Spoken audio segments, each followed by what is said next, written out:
balikat.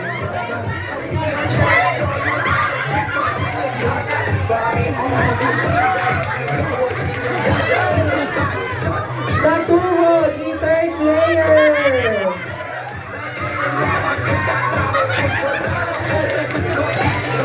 Sa bugbunan, si fourth player.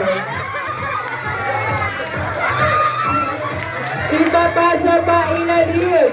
Pailalim papunta kay last player. At tatakbo si last player at magpapakta.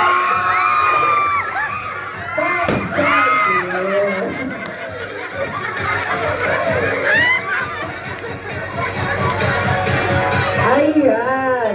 Malinaw po na. Practice lang po. Practice po lang. Ayan, alam niyo na yung instruction natin. Practice lang yun. Ayun, team bro.